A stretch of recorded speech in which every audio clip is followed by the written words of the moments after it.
ESBR Boxing. We are back, myself and Greg. Saturday night, we are here in reaction mode. We're reacting to, well, not the surprise for Greg. Greg did call it, but I suppose a surprise for me here on obviously on the stoppage win that Hamzah Sheeraz just recorded over Liam Williams to become Commonwealth and WBC silver middleweight champion.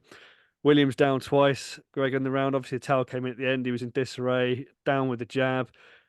I mean, let's just go straight into it, Greg. You said beforehand that you thought Liam Williams was shot, potentially shot after the Chris Eubank performance. That's been proven correct tonight. Let me just get your initial thoughts on what you've seen. Were you still surprised that it happened so soon? Did you think he was going to give maybe Shiraz a bit more of a push before that happened, or were you kind of in full? That's what I thought. Actually, now it's been proven. No, listen, Elliot, thanks very much for joining me this evening. I'm not going to sit here and be that guy who says, I told you so. I didn't expect round one. Fuck me, I don't think anybody really expected round one, you know. I thought Sheeraz would hurt him. I thought he would get him out of there. Did I think it'd be round one? Absolutely not. Like I said, Elliot, I had real suspect about Liam Williams' chin because some of those knockdowns against Chris Eubank, I hate to be rude about a fighter because Liam Williams is such a tough man.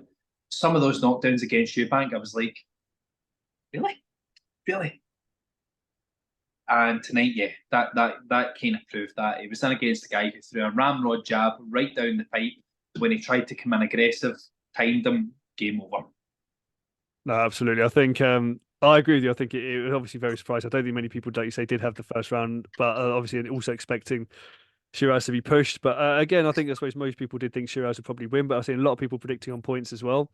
Just a note really on Shiraz. Obviously, some of the wins he's had before. River Wilson Bent is obviously a name that stands out. Jez Smith, Bradley Skeet, guys are kind of a certain level, and Liam Williams is sort of beyond that level. Do you think, based on tonight, though, I mean, would you A, say that that's the best victory on Shiraz's record, or B, do you think that kind of version of Liam Williams actually was kind of way below kind of world level anyway, and we still don't really know necessarily where Hamzah Sheeraz is? I think we need to look at it two ways, Elliot. I think that probably wasn't the best Liam Williams, but the way he came out and the condition he was in this week, we need to give him respect. But what I would say is they commented at the start of the fight that Hamzah Sheeraz went to America. He's basically got himself a right good team and he's taking boxing very, very seriously. And that's the bit that I focused on tonight. He looked good. His jab doesn't look as though he's got one of these jabs, man. It doesn't look as though he puts too much into it, but it's like a ramrod. It's like one of those ones where he just kind of flicks it out, but you see it hits the head and the head hits the back, and you're like, oh. So yeah, I think that played a big part tonight. I think the jab was a lot better than even I thought it was going to be when the jab set up the night. The jab set up everything else, and I think Liam Williams just really probably accepted. Number one, he's not a 160 fighter. And number two, Father Time.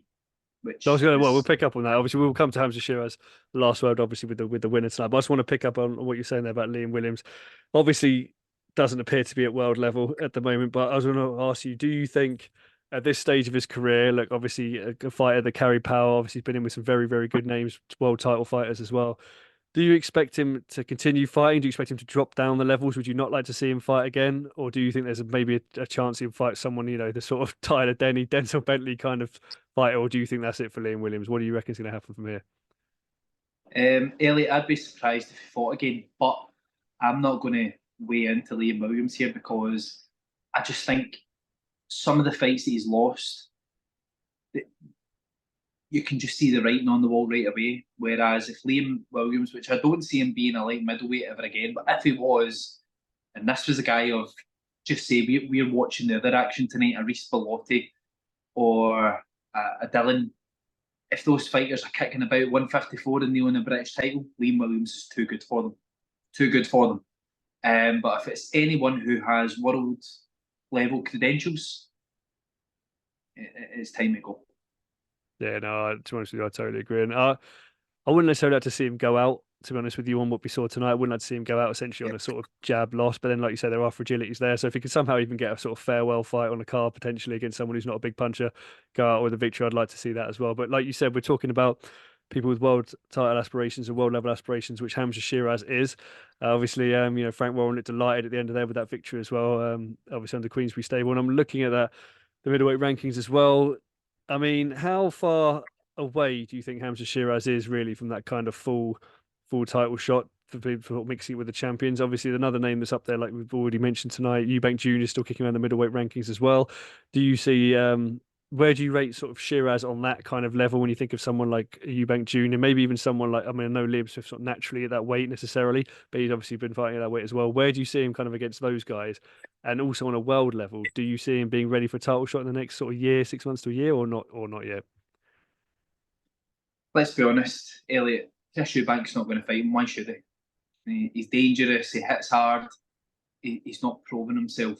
I wouldn't hold it against Chris Eubank for not fighting him. It's high danger, low reward. I had a right good look at this for both guys before we spoke tonight, and even before the main event. And I've got 3, 4 fights that I would really like to see, regardless of who the winner was. So you've got the German Galtieri, who fought Alumni Kali for the world titles. I think he got stopped in 6 rounds. Great test to see where Hamzah Sheeraz is at. Can he do it even better? Can he do it in the same time? Can he look as good? We've got the Matchroom Queensberry matchups coming up. Felix Cash, really fair fight. Like a really good 50-50. If we want to see if he can cope with a guy who's got a bit of style, Shane Mosley's kid, Shane Mosley Jr. There's fights out there for him, Elliot. It's time to see now that the Bradley Skeet performance wasn't a fluke. Kind of want to see him step up against a guy who's got a little bit of flair, a little bit of style, someone that's he maybe should beat, but someone who can like really give him a problem. Like a Willie Monroe when Gennady Golovkin fought him. If you're not on your game that night, and a guy with a bit of flair, a bit of style, it's going to give you problems. I want that next for Hamzah Sheeraz. I want to see what he's got against a guy who can move and stick a little bit. And yeah, let's see where he's at world level when he comes up against someone like that. Those names you mentioned actually, obviously, yeah, Cash, Galtieri, that's supposed to be the two that stood out for me. There's well, even Mosley Jr. as well. But who would you most like to see him fight out of those two? Who do you think would actually give him the most problems? Mosley. Yeah. Stylistically, Mosley. I think that Mosley is a very, very winnable fight for Hamzah Sheeraz. If he doesn't show up on form that night, doesn't come in with the same belief that he did tonight, he's going to get his ears boxed off. And it showed against Bradley Skeet. So let's see it. Let's come up against a stylish kid, a guy who's going to come in, stay behind the jab, move. It's all right, these guys coming at you when you can punch, but when they don't come at you, what are you going to do? And let's be honest, Bradley Skeet looked quite good against Hamzah Sheeraz. And listen, I'm not sounding like a Hamzah Sheeraz fan. I think his jab was super impressive tonight.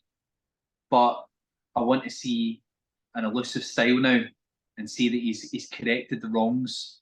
And then let's look at him going world level after that. Oh, Greg, you know what? You are the definitive word on the SBR boxing site. And thank you very much for joining me tonight, guys. Myself and Greg here, we're reacting obviously to Hamzah Sheeraz defeating Liam Williams first round KO. Very surprising. Greg called it as usual. That showed the specialist knowledge there, and how it also predicted how it was necessarily going to come with the uppercut and the jab, which is what happened. Greg, thank you very much for joining me, guys. Thank you very much for watching. As always, we'll have other content obviously from the event tonight. Interviews and things that are coming out later on the channel. Other things like what's next videos coming up over the weekend, and then obviously we move again to another big week of boxing coming next weekend. Greg, as always, thank you very much for joining me, guys. As always, thank you very much for watching. Gentlemen, Elliot, thank you.